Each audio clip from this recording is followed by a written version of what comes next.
Then I can move it over here. This one I can delete it as well. Then I move it over here. Then keep going on. Delete this. Move it over here. So I keep doing that and make sure all the notes are in beat. It takes a lot of time and it needs a lot of patience, but you can get all the notes to sound in sync and in beat. So that's pretty much how the step recording feature works. You can use it as well for other sounds which are not drum tracks to make sure that they're synced up properly. And the other thing you can do is, while you're in the step recording feature, you can actually press play again and it will play and you can hear what the changes you've done, how they sound.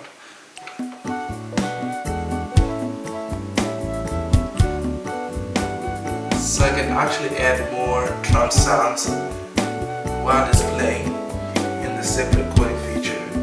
So I'll just do it.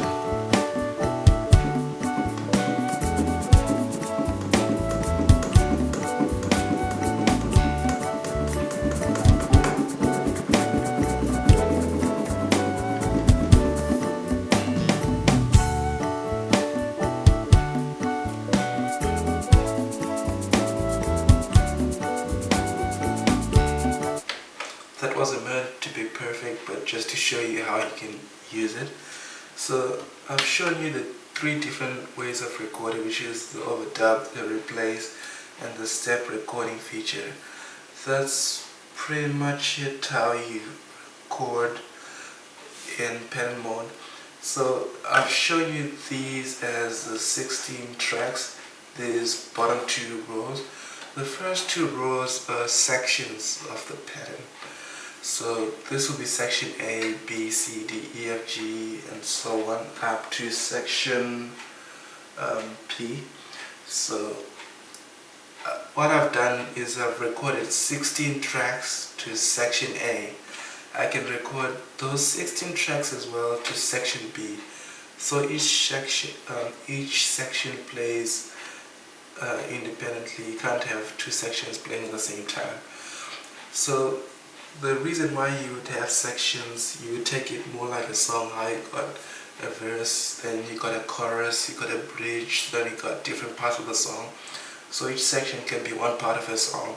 So you can have this as the introduction, this can be the first verse, chorus, second verse, then chorus again, and so on, each section representing one part of the song.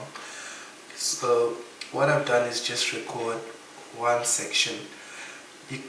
If you go to section B, you can repeat the whole process to record 16 tracks and to section B, whichever way you want. But what I'm going to do is I'm going to just copy section A to section B, just to make it quicker.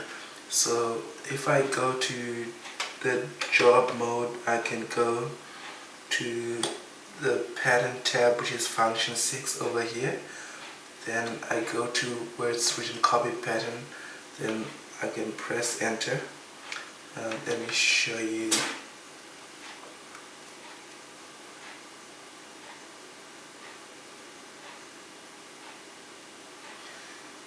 Okay, I'm going to show you how to copy one section to another section. Let's say copying section A to section B. If you notice, if I press section A and then I go to patch over here, I've got my 5 tracks recorded in section A. But if I go to section B, I've got nothing there. So I'm going to copy. I can copy manually all the tracks from A to B by going like user 1,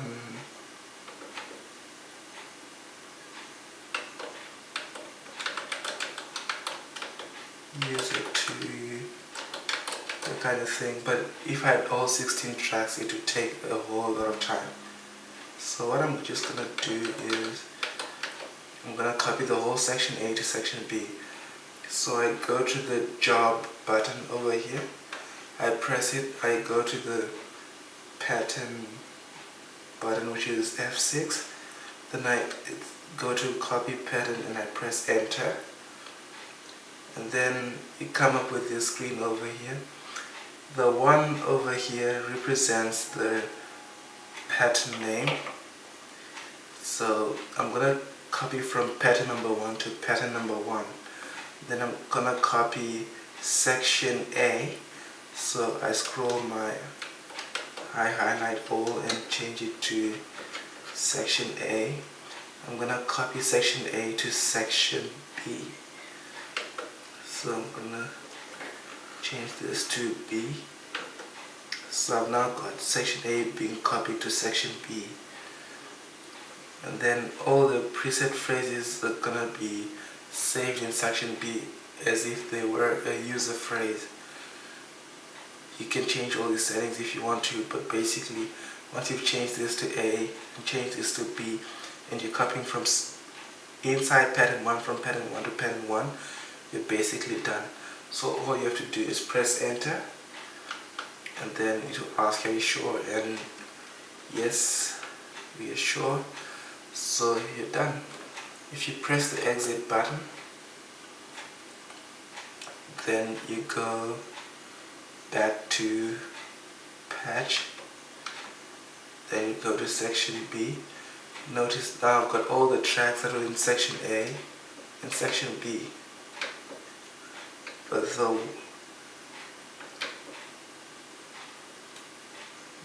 what it has done is, whereas I had user 1, it has changed it to user 6. This enables you to edit user 6, but it won't change user 1. Whereas if I just copied them as they were, if this was still user 1, if I changed it, it would still change the user 1, which is in section A. So let's assume I've now got all my 16 tracks recorded and all my sections done. Now you may notice these are separate sections and they're like bits and pieces of one song. Now I'm gonna put them all together. I'm gonna skip the groove function. It's more or less like quite similar to the step recording function.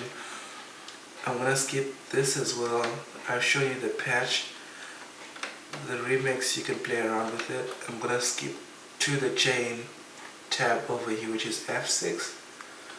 Now what the chain function does, it brings all your sections together. You're more or less telling the keyboard in what arrangement or sequence to chain together all the different sections.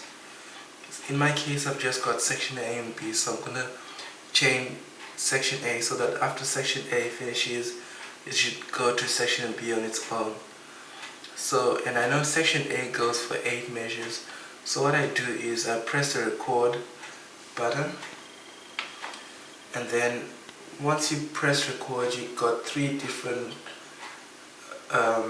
recording modes. You got the pattern mode, you got the C mode, and the tempo mode.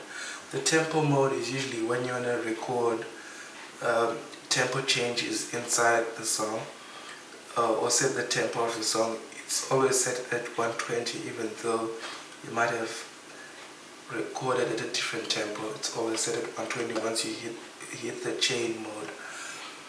So then going over to the scene recording,